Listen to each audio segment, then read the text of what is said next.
以色列干过一次伊朗，干完了之后，中国的运20就是军用大运输机啊，一架接一架的往伊朗飞，反隐身雷达全部都拉到伊朗去了，号称什么全波段防干扰，500到700公里之外就看见隐身战斗机了。美国一开打，就开不了机，结果就是一架都没打下来。伊朗现在和委内瑞拉出的事儿，可能在中国的问题上更严重。我操，伊朗11月份伊朗还吹牛逼呢，算这下牛逼了，我操，这下再也不怕了，都是中国人民解放军现在现役的。结果现在啊，整个西方媒体啊，把中国的这个3座标雷达和红旗导弹比喻为只能在上面晾衣服啊，那个做的那个大雷达那个架子啊，说这上晾衣服特别好，这个晾衣架。真的打起来的话，它还不如晾衣架。事实证明，人家没骂你，确实是啊隐身了，不是让对方的飞机隐身飞机出来，而是我们的雷达隐身了。我操，雷达就没有出现。而且啊，我们做逻辑推演啊，弟兄们，就是我替中国人民解放军爆个料吧，应该有中国人民解放军现役的军官死在伊朗了，应该有。为啥？你想啊，卖武器往往是带着人过去的，这都是人类历史上的一贯作风啊。你想想，当年抗美援越的时候，抗法援越的时候，是不是武器跟13军，我大舅啊，13军的团长，当年啊抗法援越，就我亲大舅就去滇边府了，全部都是穿着越南人民军的服装啊，他是高炮防空部队，全去了高射炮。那你说卖武器能不带军官去吗？否则的话，你们伊朗人现学，他学不明白呀。所以不是我造谣啊，弟兄们，不是我造谣。我不是我揭秘，我是就是逻辑推演。那你想，美国这次打是不是第一步就干这些目标？这叫高价值目标。打委内瑞拉不也是吗？打委内瑞拉第一步就是把他所有的雷达全给他掀掉。那我去吧，天威之下都是惊天动地的震撼弹，我操，都是那个什么炸弹之母炸弹之父的。那雷达给你掀了，那开雷达那个哥们儿能在里边完好无损吗？我猜啊，人民解放军啊有现役的这种防空军官死在伊朗，只不过绝对不能提啊，这绝对不能说，但是他们应该是为国捐躯了啊。死的真他妈的是伟大领袖毛主席教导我们说，有的人固有一死，有的人死的重于泰山，有人死的轻于鸿毛啊！这些解放军防空军官啊，你们死的轻于鸿毛，为什么呢？因为你们在维护一个女性结婚年龄9岁的国家，你们为了这样的国家，我操，打死了！你们没有保卫自己的人民，你们没有保卫自己的国家，你们他妈死在了万里之外的波斯领土，而且把你们炸死了以后，波斯的老百姓，波斯人民载歌载舞，没有一个他妈的不放炮不跳舞的。你说你们作为军人来说，你们他妈的死的真的是轻于鸿毛。王哥伊朗是13岁，你这重要吗？9岁还是13岁？我跟你说，你问 ChatGPT， 你别问我啊，是不是有9岁？你自己看看去啊。还规定因为我不能说这些细节，因为这白左油管现在查特别严，你自己看看，有原文啊，有原文，伊朗人自己贴出来的，好像13岁就是合法了一样啊，就是这特别傻逼的人都是。160个小学生是咋回事？咱们逻辑推演啊，160个小学生是咋回事？哎，你们别不爱听啊，小粉红，你别不爱听啊。160个小学生或者160个什么病人，医院里的无辜的病人，极其有可能是他们把指挥部放到小学底下的。哎，你不要过低的估计了这些人的无耻，你就想想南联盟那个炸中国大使馆就行了。他们把最高的价值的战略目标，他们把这东西藏在女人和小孩后边。你想想那个叫什么以色列前一段时间打的那个加沙医院小学，不是炸了好多？为什么最后以色列人最后占领了以后给你挖出来让你看吗？他们居然把那个指挥部和那个炸弹的那个什么仓库啊军火库啊建在医院下边，建在小学下边，太坏了！我告诉你，太鸡巴坏了吧！这人民战争啊，这是人民战争的简称，是拿人民当肉盾的战争。然后你妈炸了以后，他就说，你看他炸小学。他又不说那小学底下你要是真的爱小学生，你在小学底下挖这东西干什么？你不是害了这些孩子吗？你说句不好听，你不是把孩子当成他妈盾牌，最无耻的人类的行为。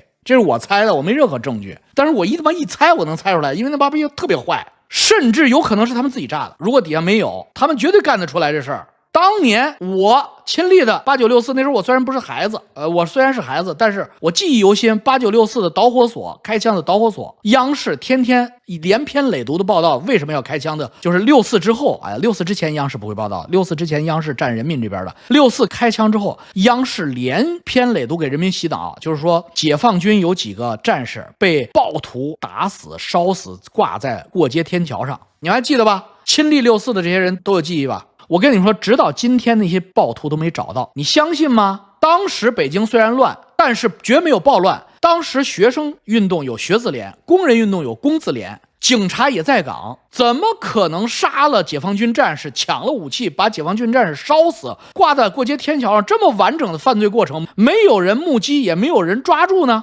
没有人落网呢？这是谁干的？你他妈用屁股想想，你就知道这是谁干的。这个就是他们自己干的，可惜了那几个解放军战士了。这种政权是干得出这种没良心、丧尽天良的事儿，他们干得出来的，你知道吧？所以这个事儿，王哥，伊朗温哥华有没有是以前的伊朗富裕家庭他们才支持美国，贫苦人民支持哈梅内伊？那你就不要说这话了，好吗？那我问你，贫苦中国人民是不是支持中国共产党？贫苦中国人民是不是特别支持中国共产党？特别支持毛主席，特别支持习主席？今天啊，就今天啊，不用说历史，你装什么外宾呢？你知道吧？就是你这个国家是大家都向贫苦最没有上过学的、没有见识过的人民去靠拢吗？那些人跟畜生是一样的。我绝不否认，在伊朗绝逼是有哈梅内伊这个反动政权的支持者的，而且这些人啊极其接近动物。你看那个小视频了，也是国内的做的，非常有智慧啊。就是一个大藏獒，天天被主人那个链子都牵到脖子里了，拴在屋子里。我告诉你啊，千万不要去解救它，千万不要去解救。你想着把它那个链子解开，它第一时间就咬你。为什么？它要保护那个把铁链子拴在它脖子上的人。虽然那个铁链子拴在脖子上的人已经走了，根本就不管他了，他在那个狗窝里边挨饿受冻，他也不允许你解救他。你解救他，他一定要咬你。这就是藏獒。为什么？这个地方有问题啊！藏獒的脑子他是傻逼啊，他傻呀。他完全被 PUA 了，那个给他上了链子的人，他感谢他，懂吗？中国最底层的没有文化的、没有见识的那些毛粉、那些贡粉，那个有个村长个傻逼，完了用铁皮焊了个东风什么那个什么的洲际导弹，在村里焊的啊，天天开着在村里晃悠，老百姓就贪官相信，哎呀，这大杀器好厉害，我们好自豪。那就是藏獒。伊朗也是啊，剥夺了他们跟9岁幼女结婚的权利，他们是要维护这个权利的。这些人不是人类，更接近动物。动物性很强，底层人民不要考虑他们，别鸡巴在我这儿玩普世价值。我告诉你，这不是普世价值。投票、选举、参政议政必须有一个健全的人格。首先他要有知识，其次他要有见识，第三他要有一个完整的世界观构建过程，他才具备这样的能力。否则的话，他是一个低能儿。说大老王有很多低能儿支持我，我操，我他妈是不是对的？你不对呀，低能儿就是你造的，你自己就是低能儿的制造者啊！低能儿越多，说明你的罪过就越多。伊朗那么伟大的民族，怎么出了那么多低能儿啊？伊朗的那个蓝翔技校那个抓钩机最流行的用途，怎么是去把年轻人脖子上弄个绳给绞起来？所以这些低能儿的观点不要拿出来做假旗啊！假旗行动，你们这帮傻逼，就是所以你们要多看看老王的频道，多开智。虽然骂你们很难听，但是呢，真的是让你进步，让你知道他妈藏獒和你之间没有什么区别，而你和我之间是狗和人的区别，就这么大。所以摄像头、微信操作系统，我们逻辑推演很可能这么讲吧，就是国家安全部啊能拿到什么权限，美国 CIA 就能拿到什么权限。所以呢，据说啊，维尼熊这次啊很着急，为什么？这情报也都回来了，哈梅内伊居然出现了跟他妈的马杜罗一样的问题。他以为马杜罗是小鸡巴国家，所以他没当回事。可是伊朗不是小国啊，伊朗是个中等强国啊。伊朗哈梅内伊居然没有秘密，哈梅内伊在哪儿开会，全家住哪儿，什么时候进防空洞，美国和以色列都知道。为什么？遍布街头的所谓的间谍，小熊维尼现在在开始抓间谍，他怀疑这个是间谍，他怀疑那个是间谍，谁是间谍？你以前也是藏獒吗？我告诉你啊，是。哎，你这个羞辱不了我的。有很多小粉红听我骂小粉红傻逼，说你是不是也是傻逼过？是，没错。南联盟大使馆那次，我还去美国领事馆，美国驻北京大使馆那个雅宝路那儿去抗议呢，我还抗议呢，我他妈还在自己那个自行车，我那时候骑个自行车吧，那车筐上弄他妈一个靶标呢，我就像个傻逼一样。为什么？我那个时候也是在他妈的圈养过程中啊，正是因为我开阔了视野，经历了人生，我他妈才知道自己原来被他妈愚弄过。我跟你们的区别是，我他妈知道愚弄过之后，我不但承认自己是个傻逼，原来我操，而且我要站出来告诉大家不要再当傻逼了，第一时间一定要醒过来，否则的话你死了，人家高兴。哎，你们觉得我操这个傻逼，我操这帮傻逼，就是我的老领导不是中国人民啊，是世界上最好管的。只要有口草吃3年草都不造反。他为什么有这么大的底气胡说八道？因为你们傻，你们太傻了。你们他妈吃3年草，你们恨美国，是鸡巴鸭让你吃3年草，你他妈不恨他，你恨美国。美国招你惹你了，美国他妈离老远，跟你一点关系没有。你现在看北朝鲜有多傻逼，你跟他就是一线之隔。就是人人都当过傻逼，你说这不是什么丢人的事儿。谁在那种你看北朝鲜知道，在那种高封闭就是单一宣传体系下的那个脑子基本上都是傻逼。但是呢，好的地方就是你见到了啊，就是子曰啊，朝闻道夕死可矣，一定要日三省吾身，每天问问自己是不是又被骗了，是不是傻逼了，那帮孙子是不是又骗我呢，他妈是不是憋坏呢，多问问，明白吧？老王回国贵不贵？我不会回国的。我之所以不怕他们，就是我没什么求他们的。你要知道吧，这个共产党啊，就是我党啊，现在还是比较文明的，不像过去动不动就是红队把顾顺章灭全家。现在不是了，现在他收拾你就是你有事求我，我就收拾你。比如说你想回来挣钱啊，你想回来祭祖啊，他就开始收拾你了。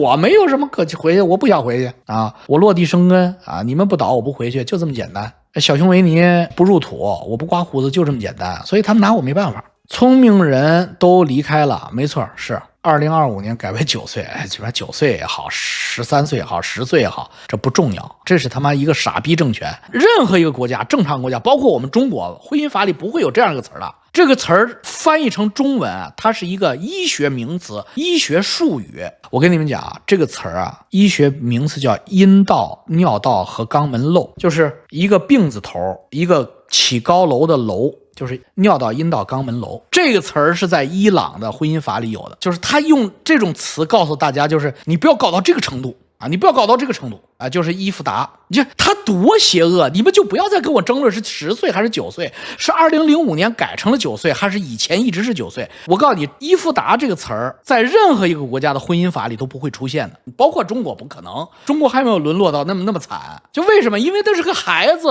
他是个小孩，那是个女孩，他什么都没有发育呢。你说你妈是不是人啊？这样的政权，你还他妈替他所谓的这个如丧考妣，你们的世界观真是，你们就是世界的毒瘤。我就想说中国人是世界毒瘤了啊！就是虽然我也是中国人，但是我跟你们讲，就是你们可以要点逼脸吧。我在那个圣地亚哥的那个中途岛上，中途岛号航空母舰上，我见着2波中国人，一波讲四川话，那个一个女的和一男的，应该是移民，应该不是旅游的，带着2、3个小男孩，是真他妈不自觉，到处大喊大叫的，就是那个妈妈到处大喊大叫叫自己孩子，你扯着个嗓子逼，你扯着个逼逼的嗓子喊。航空母舰上，你看他妈黑人也好，白人也好，亚裔也好，哪个鸡巴老娘们有你那么大嗓门大呀？你能不能别叫什么过来？你别叫，你走过去拍拍他就过来，离他们老远，你妈就过来，你过来，你用英语叫行不行？你别用汉语叫，我他妈是中国人，我觉得臊得慌，我操！扯着个驴嗓在那喊。他在那个中途岛飞行甲板上喊啊！我希望你能看到我的节目啊！我操，我他妈当时在旁边瞪你，那就是我。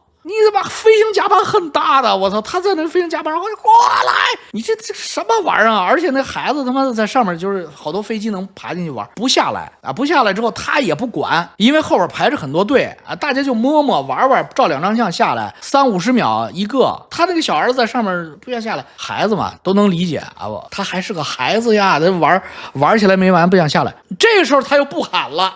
他不喊了，他在下边做那种慈母状啊，快下来吧，快下来吧，快下来吧！去你妈！你这么下来，他能下来吗？结果他那孩子在上面玩5分钟，他那孩子真下来的时候，后边老外鼓掌。你说丢不丢个人给逼娘们儿？我操！你肯定知道我说的是你。如果你要是他妈的，这气死我了！你说。还有一波我不知道是哪人没说话，哎呀，呲儿小孩，呲儿他们家孩子在那个公共场合也是带着个脸基尼的个傻逼老娘们儿，那个眼睛瞪得跟个铜铃一样。你公开场合你们要不要点脸？你们兜着点，我的兜不住啊，就素质太低。好多傻逼小粉红说，我们为什么要兜着点？我们为什么要取悦白人啊？我们为什么要不随地吐痰，不随地大小便啊？我们为什么要取悦他呀？我们为什么小声说话？我们就要大声说话，我们就要在公开场合乱开车，我们没有必要取悦白人，我们他妈是我们强大了，我们后边有个强大的祖国。我去你妈！你们那个世界观有多颠倒啊！你不是为了取悦白人好吗？你是他妈为了像个人样好吗？跟白人没有关系，没有人，就你自己，你要遵循这些社会游戏规则，小点声音说话，别他妈吵了别人。这是一个他妈这跟白人没有关系，你知道吧？好好开车，遵循这个交通原则、交通规则，是为了你自己的安全，跟你妈逼取悦白人有什么关系？你们这帮傻逼，我操！后背有一个强大的祖国，不是你耍流氓的原因啊！什么玩意儿啊！我要跪久了，哎呦操！我妈妈为了不跪，我就是耍流氓，我操！我就胡来了，我操！你说什么世界观呀？我操！这是什么世界观呀？说跪久了我就得他妈的欺负别人。你这种人怎么在中国大量的出现？怎么就大量的出现？都是因为他以前没有这么多傻逼，我操！那么跪久了，韩国人很吵，没错啊，你说太对了。最可怕就是韩国老太太啊，就是50、60岁、60、70岁的韩国老太太，如果5个人成一团，那个鸡巴玩意儿比四川老太太还吵。那我不是说韩国人素质高，韩国人素质一点不高，尤其是韩国老太太，这跟韩国人没关系，这跟美国人也没关系，这跟中国人没关系，这跟人有关系，听懂了吗？这跟哪国人没关系，这跟人有关系，这他妈就是素质问题，个人素质问题，个人素质太低，上梁不正下梁歪啊，跑题了，没有啊，他到处抓间谍的，因为他怕也出现这种情况啊，因为川普他妈说了一句话，细思极恐，说他敢打台湾，我就敢扬了中南海。他以前以为川普大嘴巴胡说八道的，我操，这一想细思极恐啊！我去，你们知道伊朗和以色列离多远吗？今儿我要跟张教授科普呢，张教授说，那个伊朗国家小，我说你搞错了，伊朗国家不小，美国的那个攻击他的那些就是第一波都是以色列的200架飞机，那都是从以色列起飞的，以色列够奔伊朗过程2000公里啊。所以张教授以为这个战略纵深伊朗很小，所以一下子那个致盲武器和隐身武器能打进去，而中国啊，就是北京就很纵深，就是不是啊？如果从南韩或者从日本基地起飞，够北京那个距离，跟以色列起飞够伊朗、德黑兰是一样的。你除非挪到重庆、武汉，那飞得远一点。如果你是在中南海，那没有什么区别啊。技术上来说，能扬了德黑兰就能扬了中南海，而且中国人明白的多啊。中国人小粉红一般就是既没钱也没有年龄阅历，也没有层次的才是小粉红。真正有社会能量的都不是小粉红，明白人多了去了。我估计那带路党不比伊朗少，那带路党绝不比伊朗少，所以他到处抓间谍我希望他多抓一点。因为抓间谍就说明他害怕了嘛。你想是不是这道理？就是咱就跟上北京街面上这些老百姓北京大概有1600万人吧，认不出来了。你说你现在能带路，只要你带路，这事儿就成了，就给人家扬了。我操，我估计1600万北京人，我操1599万都愿意去带去吧。我是不是还那个什么那个谦虚了呀？所以抓间谍抓去吧。26年是武统台湾，是维尼熊最后的底线。